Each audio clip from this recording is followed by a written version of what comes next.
Còn mấy em thấy đấy. Mấy nhau bao giờ tháo quả đến được không? Em không tháo cái tăng rồi chứ có. Mà gì mukbang năm bây giờ không để lúc em thấy ghê em. Mai cái kilo anh đi vào kilo anh đi man tao bây giờ mà sung gì mà mi không hay nào không anh muốn đâu không hay mà sung tao chứ kilo anh xem tao bây giờ. Ngang bây giờ mẹ mama lấy đấy lấy. Ado ngang cái saram gì cái gì nó hay bên này vậy. Mà này.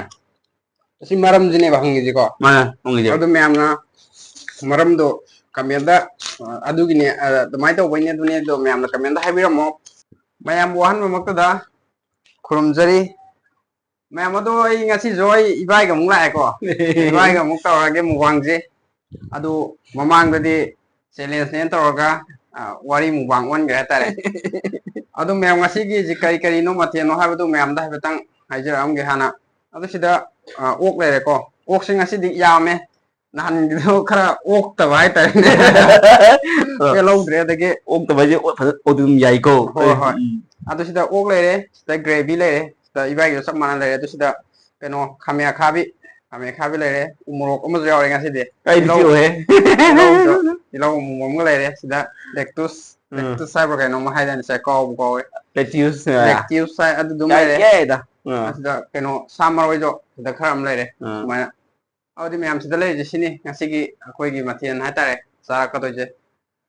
Adu di bai ngasih di keno mana tahu je. As nang challenge to challenge to rồi je wari challenge to budo kento ya ba buai ya ba gam di ba to wari mukbang di was na bai di ba to ngasih di wari mukbang pi na to sa adi salame na bai nang nyang na nu si nang dong si ba ngasih jadi injang je kasumi bai injang di thong di fa hai ra ta re ya aw se de nang hawr ji bai de ado ma'am to hai na hawr ji na ma'am hawr ji hawrage hawjilasi bai wari jo som nuai ba som tor ba som sana tawre ado de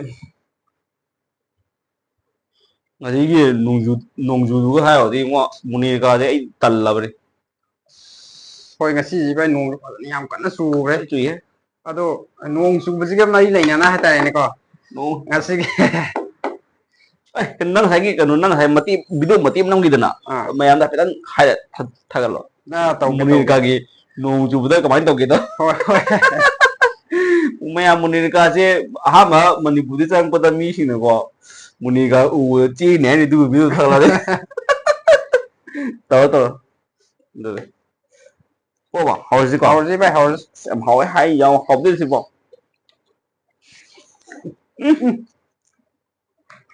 rồi mấy em thấy đấy mấy nhau bao giờ tháo quả đến được không em không tháo cái tăng rồi chứ có mà gì mukbang năm bây giờ không để lúc em thấy ghê em hỏi đấy mà phòng rồi mà hi gì vẫn nó hồ đấy khăn người ta 이거는 방사도 다 갖고 해. 하여간 뭐 다 quả tên hỏi hỏi này có bây giờ đó mà tôi cũng chỉ gì nghe tôi cũng hòm được thùng người áo mà bạn năng là cái rồi 왜 또 그런 또 이제 cái đồ xe 엄청 당하시면 또 그냥 좀 이게 또 비싸 mày nó tới cũng phải kalori bay rồi mày ăn pisti mai cái kilo anh đi vào kilo anh đi man tao bây giờ mà sung gì mà mi không hay nào không anh muốn đâu không hay mà sung tao chứ kilo anh đi xem tao bây giờ rồi pisti mai ini atau kayak ibai mukbang terus loh iya mana mah yo invite Pak Long tok sen mana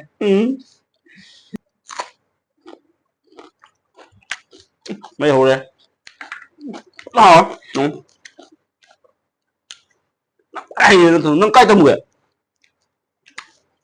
năng gì sao rồi cái bài nào thay rồi đó cái bài tầm đi lên vẫn hào này xin tiền nó đâu mày khôngต้องมาเอาตังกันเนี่ยโอ้ยจะเคยนึกว่าไอ้นี่เคยจะตัวน้องเป็นรีสอร์ทเนี่ยนะมันนี่ก็ดิลีจะต้องห่างอ่ะใช่ไหมเคยโอ้ดีเนาะ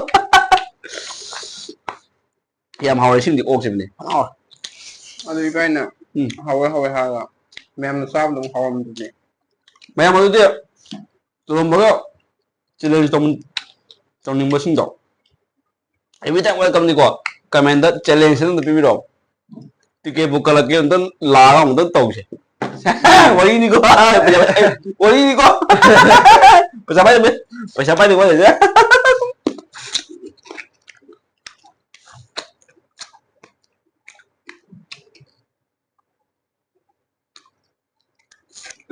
Hậu đấy phần này vậy.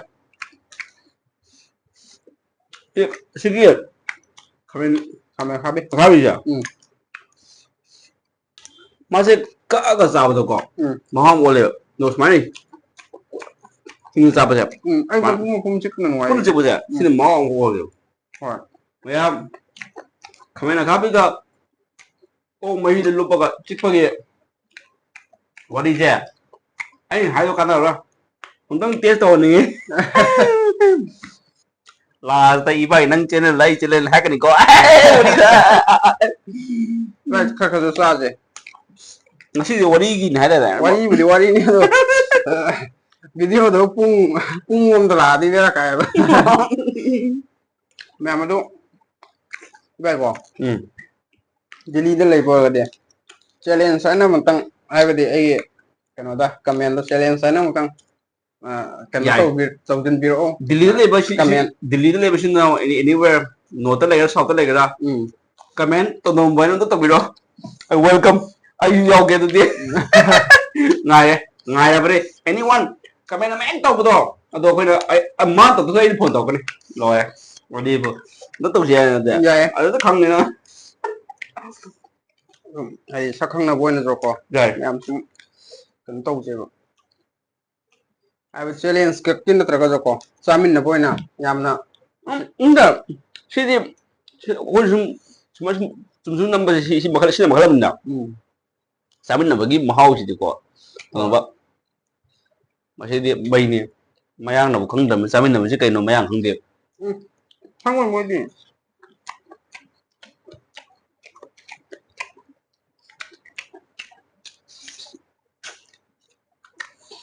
về hai can điện cái mà tiền để họ anh có lên cái bộ đang gì bộ cái gì sam tái muốn đó kèm biểu cái hai cái gì anh thấy chưa nipan pini anh đi đi vào đây mà anh đi về ai còn hàng kịp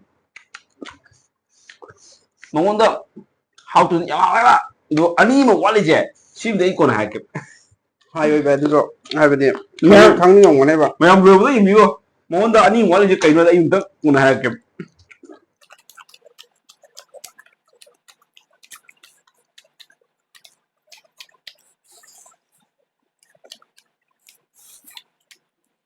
jadi cái moro thì cũng sao ra sao đâu vậy đó gái đúng gái nó là những uống kẹp kẹp không lo anh đi rồi nó còn bao giờ em vào quay đây anh phải nó là anh là phải uống gì nó là không thì phải uống gì đó không là cái nó mồi cái này anh đi rồi không là anh đi đâu rồi mà tôi suy vậy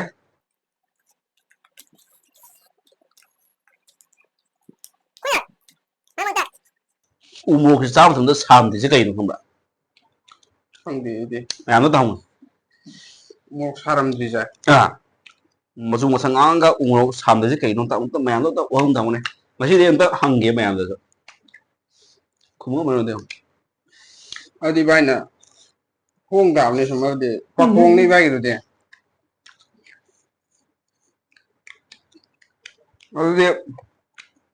ở đây thằng video tao huống tài vậy đó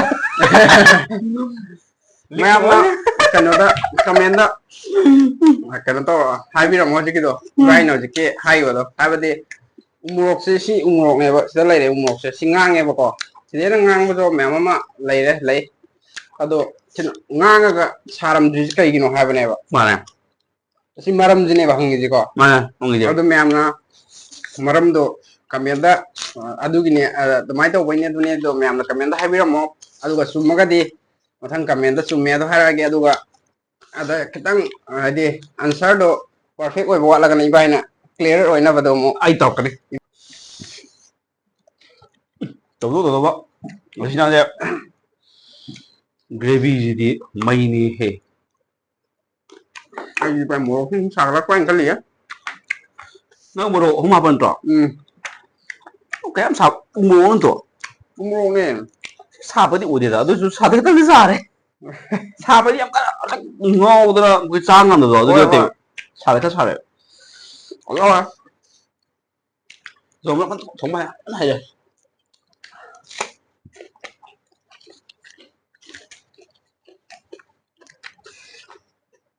아니 뭐 어떻게 잘해 발. 가면 사야 너너 찌우 버리거나 뭐 없을 때. 그거 응. 봐요 좀打吧 chiều 뭐 맞아. comment 가면 뮤지컬이 뭐 tiêu quả đấy.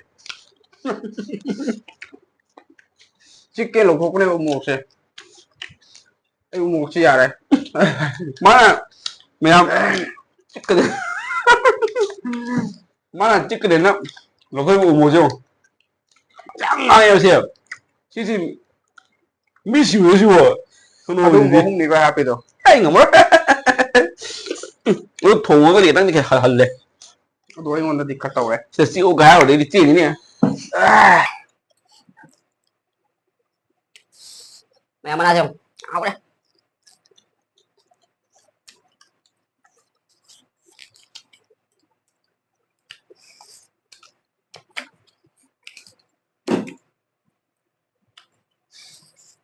thật đấy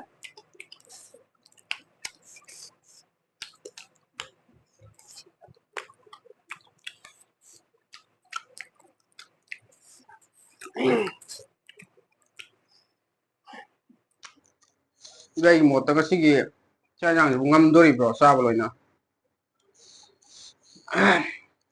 thật rồi đấy Tàu sân dễ vậy sao đi liêm ăn cũng dễ. Cha rằng gì đấy phong người hết ta đấy. rồi em sáng mà là ham thấy rồi mà chỉ chơi sẽ tệ hay rồi ở mà không thể Silence thì nó tiệt độ đi liêm ăn cũng dễ. xác có tiền lên mà rồi mấy họ vậy Hỏi đâu. Hỏi thuốc thật là đi bạn. Bây giờ cám chân. thật ra đấy cái nào mấy họ nó gọi là họ sự quay tiền Rồi. Aduh, memang masih zaman ini berak kayak gini kan deh. ai đi đang gì đâu thằng cái đấy Ay berak kakak ya tar. Aduh, iba di kemain tahu no. đi bây giờ đi đi chỗ xin phim đi lúc làm cái tôi à xin cái Ay di sa kuleme. nhà này tôi đi bây giờ nó ngay đi cái này mới giờ tăng nghìn xe tôi đi ai số Tahu sudah iba. tàu xe có sao không được phố gì Tahu selo di iba di lema lah no ay di ya deh. Ay di ngam dong. Memang tu sawi be ya deh. Ngasih di sak si kar lem ya tar. Kayak ini kan dah ay ngasih tu sak sabu kat tieng reba. Aduh, anh ibai da jam surprise oi na mukbang namje na thong thak ko lor kan da ibai da surprise to sen mane di ibai jo phalong na yai na hoi ha ga lai ado cái này uk si yam ni ba ga da cái no kg kilo ni đi xin đến đang thì mà to ne ba mà nó khuyên ra cái kilo mà cái mình này ngasi à đúng rồi ngầm này kilo ni chỉ là khuyên mi ni nè kilo ra khuyên sẽ xây uk tadi kitang berak ka de ado sika yen gum tadi mu ngamme yen ngam ni mu ngamme do uk tadi ngam tre do mem warau bi be adre ha tare mana ngasi gidi matang sai da mem dagi kai na ya tang ni jari matang da fazana mung le man da bi sara ge sa sẽ phải sao tụi này mày làm xoay ngang bây giờ rồi quên mà sai nghe thấy nghe được mày làm là hay nữa đó ba để cái đi phòng đó bây giờ cái số không được đó ba nó nào xin nghe mà xin nghe này cái là ngọc yêu oi thì hay là mà được